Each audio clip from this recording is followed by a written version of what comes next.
Okay, so hello everybody and welcome to our virtual online talk this evening with Dr. Patrice Baptiste. So thank you all for joining us. I don't have a script and I don't have a presentation. I don't have any slides, so I'm just going to start talking and I'll talk for about 10 minutes maybe, and then I guess we'll open the floor up for questions. I would prefer to have more questions and more discussion than me just talking at you. So we'll do it that way, I think. Okay, so where should I start? If I start right from the beginning, when I was a child, I always wanted to be a doctor. There wasn't a specific event or incident that happened that sparked my interest in medicine. Maybe it was a program, maybe it was, I don't know, something I saw on television that really got me interested in medicine. But I think for me, I always wanted to help people, and I really enjoyed learning. I couldn't get enough of learning new things. I love reading, and I felt that medicine was a way to combine learning and using my knowledge to help people. So literally ever since I was about 4 years old, everything was geared up towards becoming a doctor. And it wasn't an easy role, as I'm sure many of you can understand and appreciate. I went to a local comprehensive school it was, looking back, it was a pretty good school. Obviously, in comparison to some of the other local comprehensives. But again, as you can appreciate, it wasn't near enough as good as some of the private or independent schools that we have in the UK. Nonetheless, I had some good teachers, and I had some support from my family, and I was able to secure a place at UCL Medical School. So I studied at UCL for 6 years. So UCL, I believe, still have a compulsory integrated BSc year. So the medical degree is 5 years, and then you have to complete a year out to study something medicine related. So that could be in pharmacology, so the study of medicines. It could be in anatomy, so that's looking at muscles, tendons, and structures of the body. So I did 6 years, and my BSc was in speech science and communication. So again, just understanding speech, the physics of it, and gesture, language, and that was really enjoyable. It was less intense than the medical degree, so I had much more free time. So I really enjoyed it. UCL is a great place. I often miss it. I've gone back a few times. They actually have an exhibition of me, which you have to be a medical student actually to see it, but there is an online gallery. So if anyone's interested, I'm sure the school could share the link, and you guys can have a look. But yeah, UCL is a great place to study. Of course, it's challenging to study a medical degree, but it was obviously worth it. And it's important to, I guess, realize that when you're going through certain challenges, that they often set you up for further challenges that come your way, and you can better deal with things in the future. So I graduated from UCL, started working at a local hospital. So there's a process you have to go through. You have to apply for jobs, and I applied for a school. Foundation school. I applied for North Central, which is actually where UCL is based, but I got my second choice, which was North East Central, and it worked out better for me, because actually I didn't really understand that you'd be doing really long days, and so actually it's better to be closer to home. I didn't really consider that. I mean, for me at the time, it was all about staying at UCL and in that area and for familiarity. But actually it worked out better, because once I started working as a doctor and I had on calls, actually being close to home for that first year was really, really helpful. So as if you guys know, or if you will briefly explain, once you complete your medical degree and additional degrees of that BSc, you are a doctor, and you have to complete 2 years working for the NHS. So I did that, and I, like I said, I did 1 year close to home, and then 1 year was a little bit further out in Southend. So that was, I actually drove every day, so that was interesting. And then after that, I took a year out because, as you can imagine, it's a long process, and ever since I was 4, I worked hard to get into medicine, and then when I was 18, I obviously got in, and I felt I needed a break. It's difficult when you do so much to try and get an insight into working life, and especially working life as a doctor.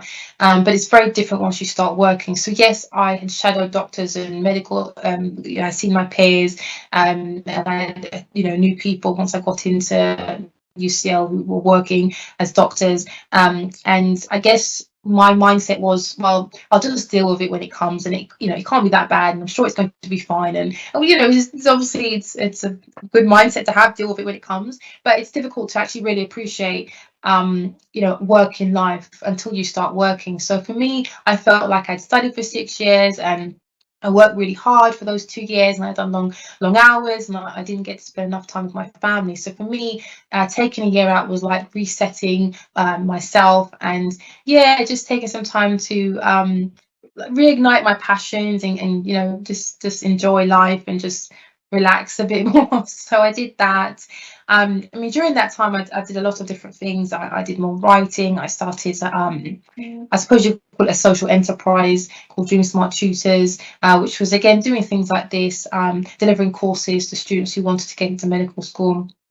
And then during that time, I wasn't actually sure if I wanted to carry on working as a doctor.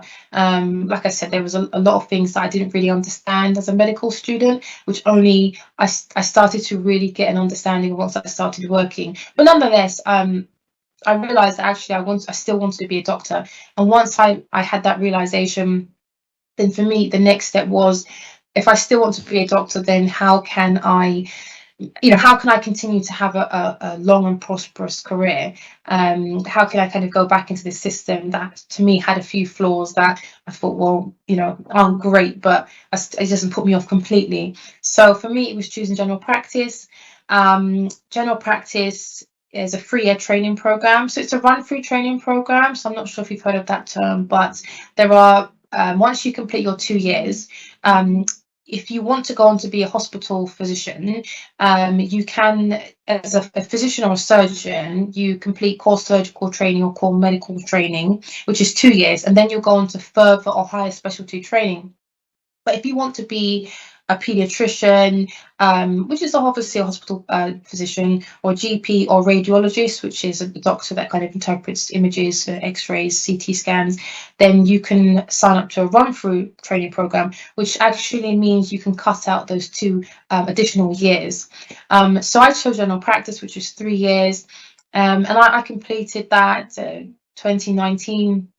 And started working as a doctor. I have something called a portfolio career, or I work as a portfolio GP, which is basically having multiple interesting careers and just juggling them all at the same time. I'm someone who enjoys challenges. I'm someone who gets bored quite easily. I'm someone who likes variety, not only in my clinical work, but outside of my clinical work. So for me, having a portfolio career in which I do a number of different things really keeps me happy and refreshed when I do return to clinical work. So with that being said, I'll probably just explain what I do currently. So I work as a GP. There are different ways you can work as a GP. So let's go through the 3 main types. So one is a salaried GP, which is basically being employed by GP surgery and all the perks that come with that. One is being a locum, which is what I'm doing at the moment, which is more of a freelance. So I'm not employed by the surgery. I basically provide the surgery with my services, and then they'll pay me a set rate, obviously depending on how many sessions and things like that I do. Excuse me. And then there's a GP partner who is classed as like a self-employed or freelance GP, but they run the GP surgeries, they run the practices. So currently I work as a locum GP. I have worked as a salaried or employed GP. So I do that 1 to 3 sessions, sometimes a little bit more, but it averages at 1 to 3 sessions a week. One session in general practice is 4 hours or 3 to 4 hours.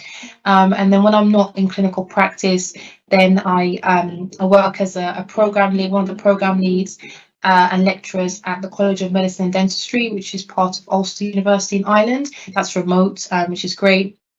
So that's 1 day a week, and then I do other things, like I have a YouTube channel. I write for GP Online. I'm currently writing a book about portfolio careers. And so yeah, it's just a combination of different things and that I do, and I really enjoy it. And I think I might stop there because I've been talking for a little while. You might have questions about any of that. I'm more than happy to stop and take some questions. I'm more than happy to answer. I think we had some questions beforehand as well. Brilliant, thank you. And I think that's a really interesting point as well, what you've just said, especially if I'm kind of talking to our year 13s at the moment. The last couple of months have really intensely been about applying to medical school.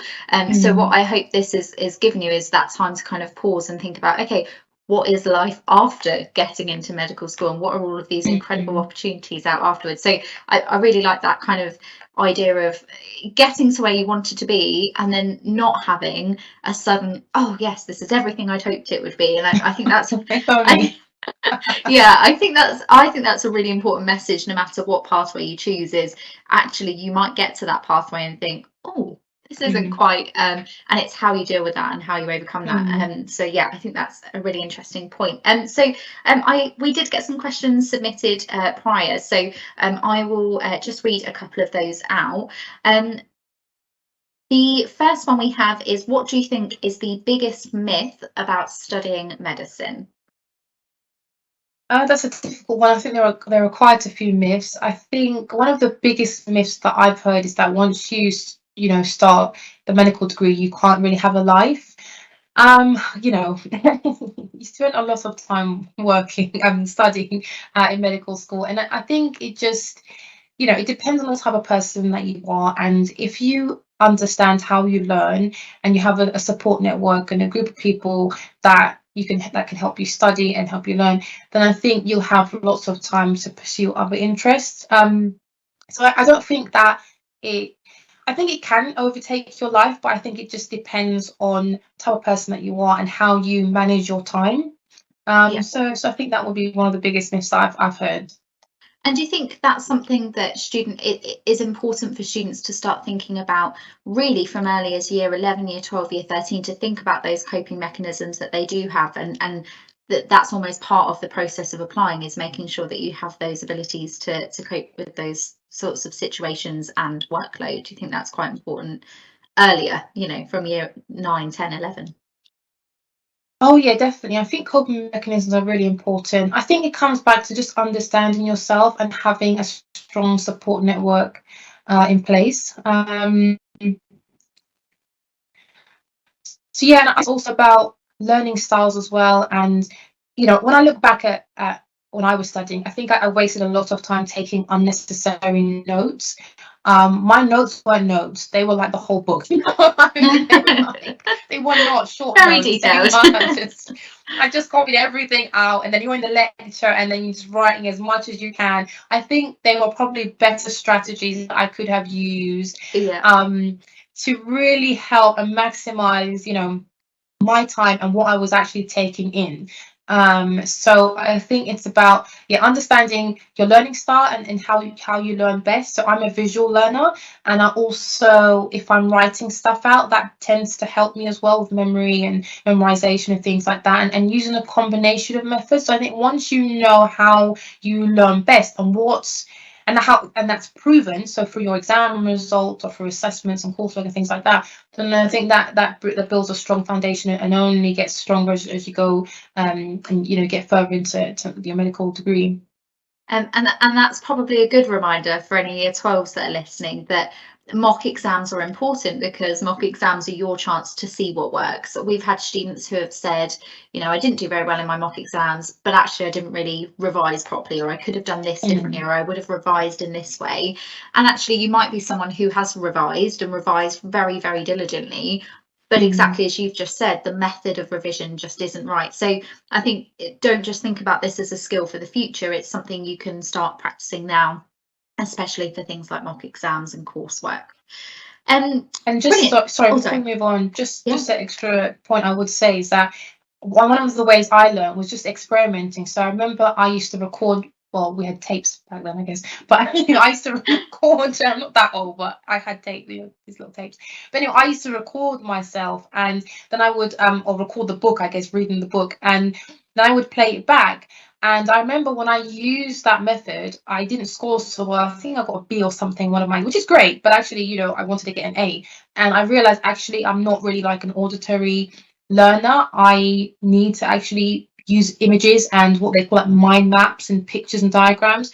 So that's how you have to experiment really. Sometimes, you have to try things out and see what works. Brilliant. So we've had a couple of questions, kind of really about the logistics and the kind of processes, really. So I'll kind of group those together. The first one is, what A levels did you take? And then we had another question before that of kind of what A levels should I take? So I guess, yeah, I'll kind of hand that one over to you. Okay, I mean, I'm always asked this question. This is a very common question. I mean, most medical schools want you to have, I believe it's a biology or chemistry or biology and chemistry. I think those two go very well together. And I did biology and chemistry. I'm just trying to remember. I did physics and I did sociology. Now, I wasn't meant to do sociology. I think I had to pick another one, and one of the teachers was trying to get more students to sociology, and he said, "Oh, it's all about essays and things, and you're really good, and why don't you come on board?" And actually, it was a really good subject for me to take. And actually, at UCL, when I looked in their prospectus, I think they gave preference to people who didn't just study the traditional kind of science and math subjects. They gave preference to people who did, humanities or arts and things like that. So I think choosing sociology actually helped me rather than completely biology, chemistry, science, physics and mathematics. I did advanced maths. I wasn't very good at maths. I was pushed into advanced maths. I didn't do very well in advanced maths either. So it didn't really help me, actually. I probably should have been encouraged to spend my time maybe doing science a year early. But anyway, that's another story. But yeah, I mean, I think for me, everyone kind of, when you say you're not good at something and you're a doctor, people don't believe you. But actually, I wasn't very good at maths. So I knew there were formulas and I just plugged things into the formula and that seemed to work for me, and I got an A. But yeah, I think if you can usually choose biology and chemistry, and then, yeah, I mean, you could do maths or physics, or you could do, sociology or history or geography. But I think it's important to see what the universities want and see what you enjoy, and then just trying to do it that way and see what your strengths are. I mean, for me, although I was encouraged to do sociology, I'm more of a creative person. I'm better at writing. I'm better at English. I do really well in English, language and literature, and looking and in history. And looking back, if I didn't have that passion for medicine, I probably should have gone into something along those lines, not something science. I always had to work really hard, I felt, in the biology, well, not biology so much, but chemistry, maths, physics versus English or history. I found those things really easy. So pretty common sense should have said maybe I should have done that. But actually, for medicine's really good, because actually I can use those skills now with my writing. I'm writing a book, and so actually I can combine the best of two worlds. Yeah, and that actually is a really common question we get a lot. So we've had open days recently, and one of the most common questions from our year 11s is, okay, so I'm going to take biology and chemistry. Do I have to do maths as my third? Do I have to do physics as my third? And I think, just to kind of reiterate what you've said, I think the enjoyment factor is quite a large proportion of that. I think if you enjoy something, you're probably going to be more likely to enjoy doing the extra hours to work hard on it. Exactly. Yeah, so I think that's the case for all careers, really. I think there are certain A levels you have to take for certain careers, but make sure you're taking something that you do genuinely enjoy and you're genuinely interested in, because otherwise you've got a long couple of years of studying something that you're not particularly interested in. And I think just off the back of that point, I think choosing medicine is something that obviously is a big decision, and if you don't particularly enjoy it, or if maybe someone is kind of encouraging you to do it and you don't feel 100% and your heart's not 100% into it, then I think you should seriously consider it, because it is a lot of investment in terms of time, effort, money, and I think that it will be very difficult for you to carry on, even completing the medical degree and then going on to start work. I think it will be quite difficult if you don't have that passion and that inner drive. So that's one thing I would say as well. So the other kind of more application-based question, and then I'll move on to kind of more of the career-based questions. You say that obviously you chose UCL, and that was one of the courses that had that intercalated year. Was that quite an important decision for you? Did you want a course that needed that, or were you kind of open? You know, how did you reach that decision of choosing a university that offered that specific feature within the course? I mean, this is a long time ago now. I mean, I always knew I wanted to stay in London and I wanted to go to a Russell Group university. I wasn't too picky, to be honest. I just wanted to get into medicine. So, Yeah. I mean, this is not the best advice. I mean, obviously, choose. Think about problem-based learning. Think about preclinical and clinical years. For me, I wanted to get into medicine, and I knew that the odds were stacked against me. So for me, I picked, the ones that I felt were like UCL, the really top ones, and I looked at the entry requirements. I think I applied to King's as well because I think they said they would accept a C at AS level or something and above. So I thought, okay, maybe the entry requirements are a little bit lower, which would help me. So I tried to just look at the different entry requirements and look at the course. But for me, I felt whatever course I got onto, I would just have to kind of adapt. Yeah. So I just felt like I couldn't afford, because of my background and the support or lack of support I had, I thought I couldn't afford to be so picky. I mean, Yeah. looking back, I'm not saying this is what you guys should do, but this was just my thought process at the time. And I think I always say to people, looking back, London is also quite competitive. So maybe I should have picked a university that was outside of London just to increase my chances. I mean, there are more medical schools now as well. But I think it's just going through and looking at your application as a whole and you as a whole and how you can correlate that with the universities. Yeah. But for me, I just wanted to get into just Yeah.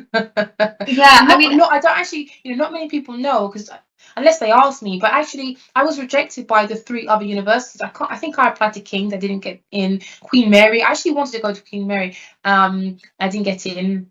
And I think I had 3 rejections, and it was down to UCL. And I was like, oh my gosh, this is my last hope. And I was just adamant that I wouldn't do biomedical science because I picked those as my 2 other options.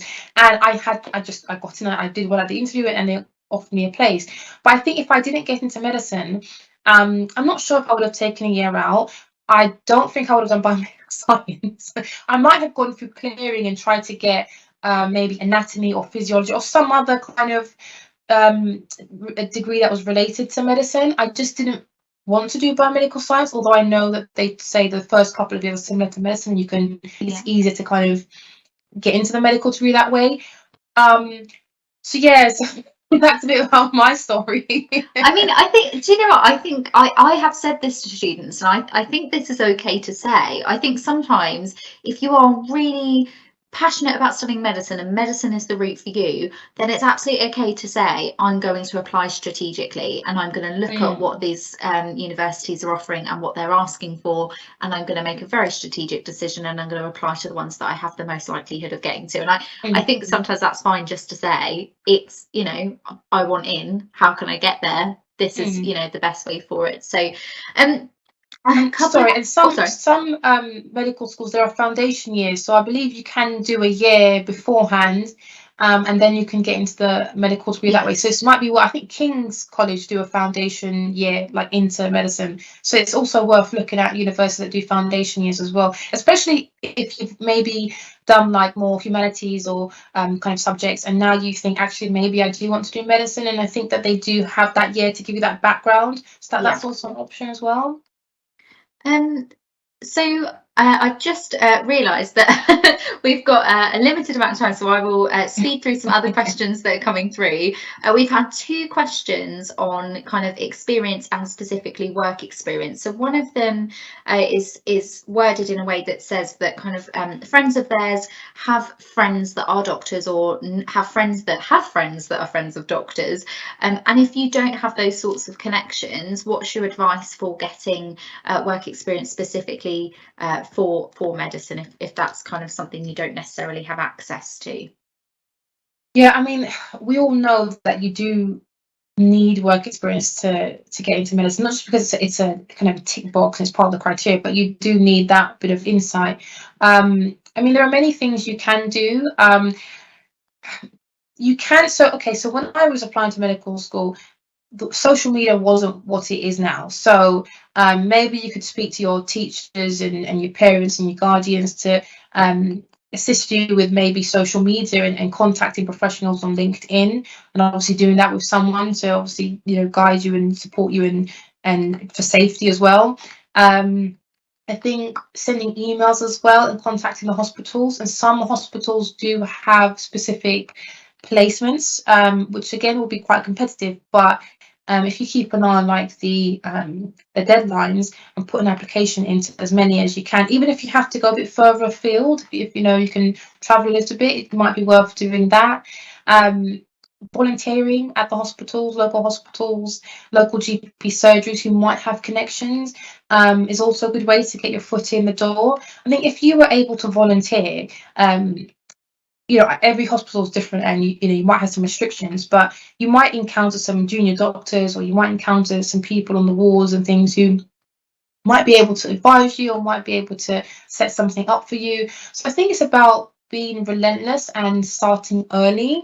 But it's a difficult one, to be honest, because it's very competitive, and most people who do get into medical school will have had some experience in a hospital setting. If you haven't got experience in a hospital setting, then I think you need to just bump up experience in other places as much as possible, and just might have to work that a little bit harder to make your application stand out. Yeah. And for those, I appreciate that for any year 11s joining us, this won't be an answer you're looking for right now, but for year 12s and 13s, that's kind of why we have set up MedSoc, is to give you that kind of place where you can find out about opportunities, that we can signpost you to opportunities. There's some brilliant online programs that you can join where you are paired with mentors. And then kind of the whole reason that we're doing MedSoc with the student MedSoc presidents as well is because it gives you that community of people instantly who can say, well, actually, I went to this place and I did this, so let me put you in touch with them. And I think the whole idea is that we have this MedSoc community so you can help each other in that way.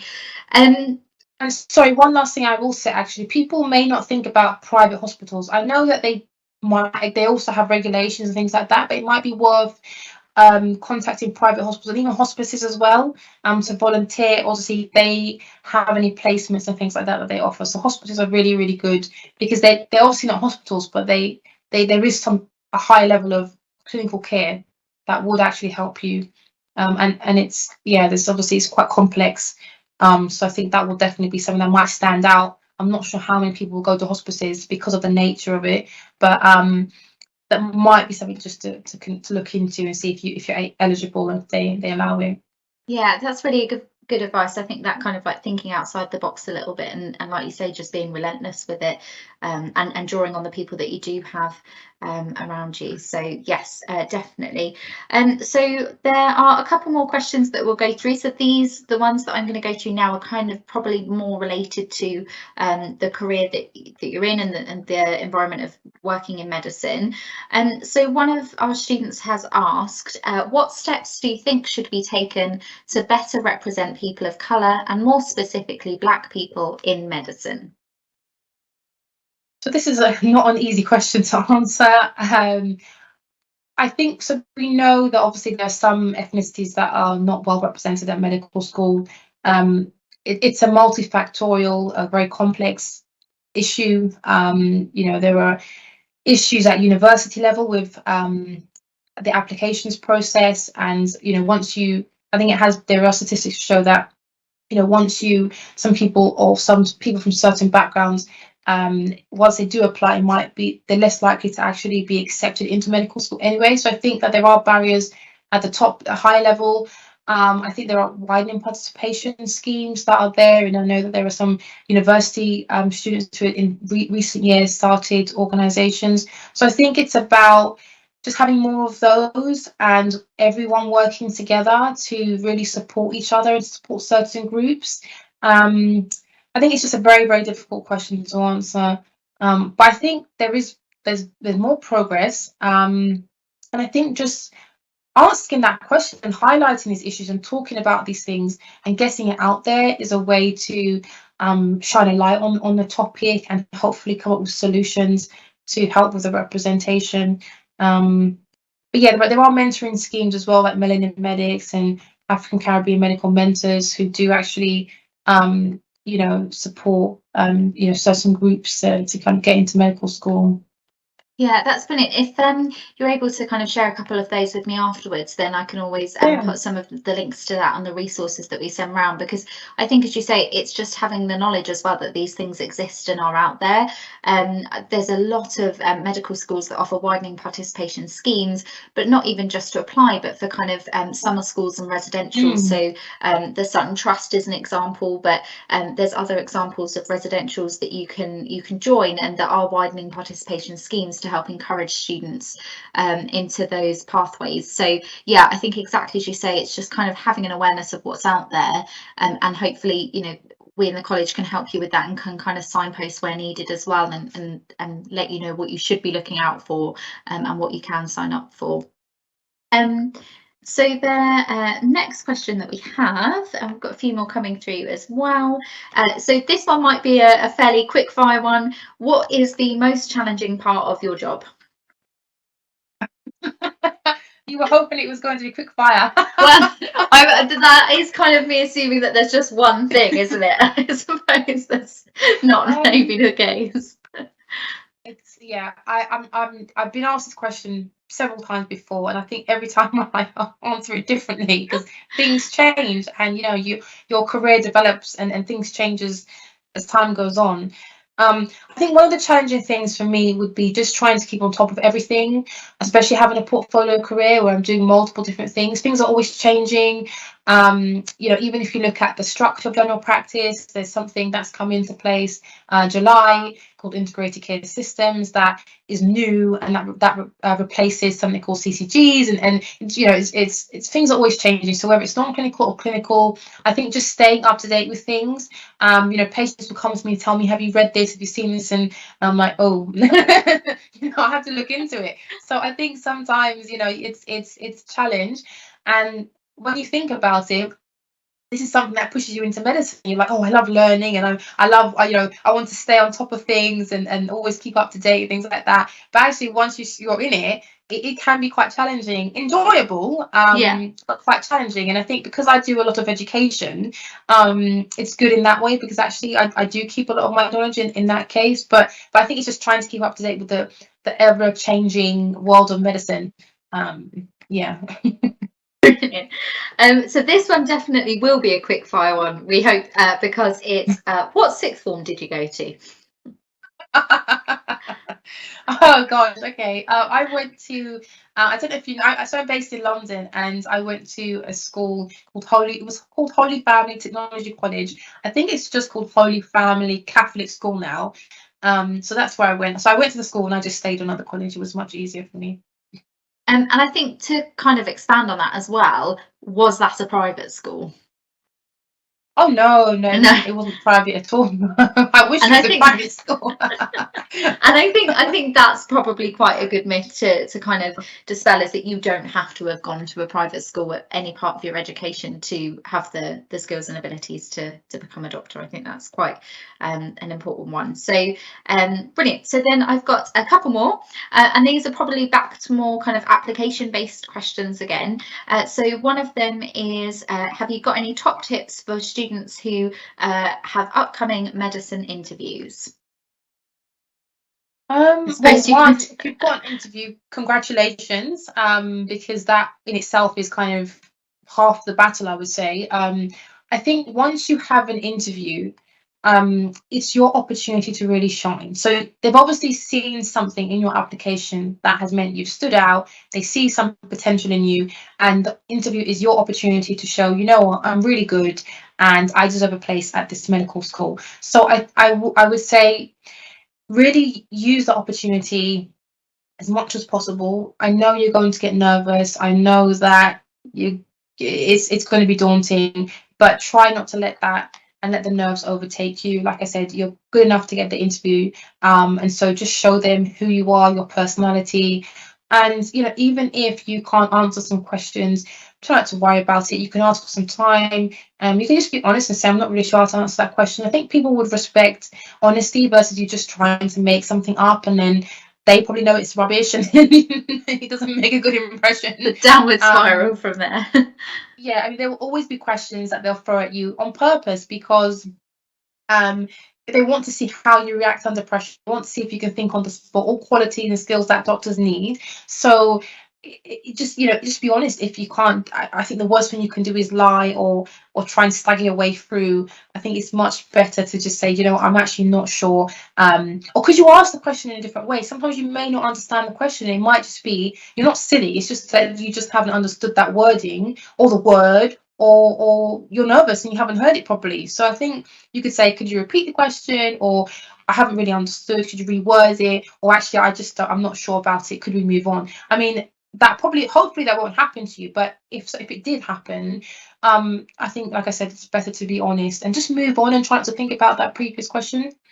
Yeah, I think that's I hope really I've good. answered the question. Yeah, no, you definitely have. I think that's really good advice. I remember when I was in college, I got a piece of it, and obviously I didn't have a medicine interview, but I got a really good piece of advice from a teacher, and she said, well, have a bottle of water, and if you get a question and it stumps you for a second, take a sip of water, swallow it slowly, and just really digest the question. And I think that's always helped me in interviews in the future, is kind of don't rush to answer, don't suddenly think all this pressure, just actually take a sip of water, take a second, and like you say, don't be scared to kind of ask them to elaborate. I think that's really good. That's a really good tactic, actually. Yeah, I have a bottle of water with me at every interview now. Yeah, the whole bottle, down a litre and then ask your question.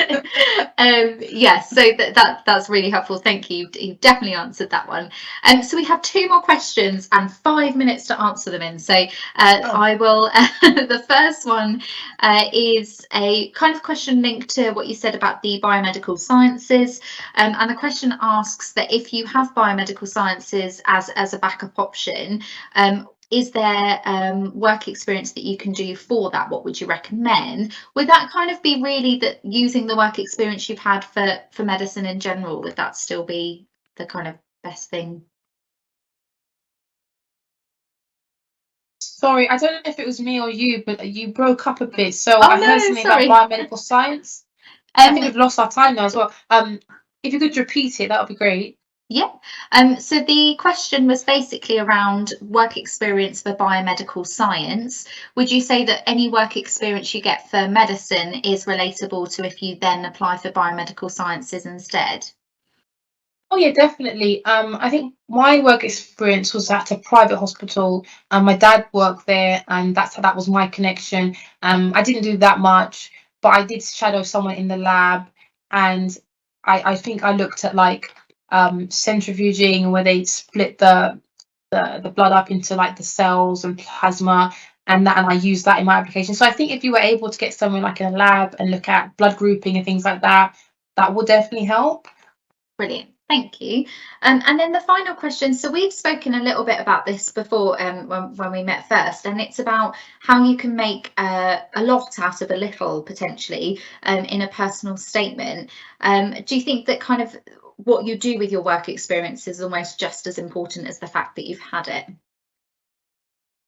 I think so. I think I would always recommend keeping like a work experience diary and making some notes, because you always forget things. I can barely remember what I did this morning or yesterday. So, I mean, always writing things down definitely helps me. I think, yeah, I mean, try not to look at, if you feel like, you wanted to do X, Y, and Z and you only managed to do X, try and make the most out of that and try and look at it from different angles, and just maybe categorize it into skills and qualities and things like that. And I think sometimes people don't always know how many skills and qualities that there are just in general, and we always pick like the common ones for medicine, but it might be worth, like I said, just thinking outside of the box, making a list, writing things down, talking to people and say, look, I did this on my work experience placement, explain what you did, and maybe seeing how their perception of it. So I think even if you didn't do everything that you set out to do, really analyzing it versus just describing what you did, and yeah, just trying to really get everything you can out of one or two experiences. Brilliant, thank you. I think that's really good advice. It's not just, a list. It's what did you take from it? How did you reflect on it? I think that's really important. And we've had a question that I'm hoping I can answer as well as you. So somebody has asked, can I go to a normal university or do I have to go to a medical school? And you can correct me if I'm wrong, but I believe there are a set list of medical schools in the UK. So you would need to go to a university that is one of those medical schools. That's right. Yeah, perfect. Brilliant. So hopefully we have answered everybody's questions. So what I wanted to do is just say a huge thank you to you, Dr. Baptiste, because I think it's so incredibly important to hear from the people that are actually doing these careers and actually have gone through that process. And I know that everybody who's asked a question will feel that kind of value of being able to get an answer directly from the source. So thank you so much for giving up your time and speaking with us. And thank you. Say something as well. I'd like to say something. I described you. I had to do we call it comms, and it's another story where we discuss what we're doing around Black History Month and what we're doing tonight. And I described you as a Black superhero, and I genuinely mean that from the bottom of my heart. For you giving up your time, it's really good for us to see diverse role models, and you are, and the great work that you're doing. And I just want to thank you from the bottom of my heart for you giving, and I mean that genuinely, for giving up your time. And it's nice to see a diverse face doing some fantastic things. And it's not just what you're doing, is the quality of what you're doing and how you're extending your reach and your knowledge, and you're giving something back. So I just want to say thank you, and that needs to be celebrated. So thank you very much for giving us your time. Thank you very much. Well, thank you for having me. I'm always excited when someone contacts me and asks me to speak, and it's for a good cause, and I'm always happy to help. So you've got my details, and I'm always happy to be contacted. Listen, I'll be in touch, and it'd be great for you to come down to. You'll be bothering me, won't you? No, exactly. Oh, it's that Ian again. It'd be even great for you to come down to see our college as well. Yeah, I'd love, that'd be really good. Like to. Just before we finish up, I just want to say thank you to all the students that are on and have attended. So I'm going to end the event there, and I will send that all round to you. But thank you very much for joining us all. Okay, thank you. Bye.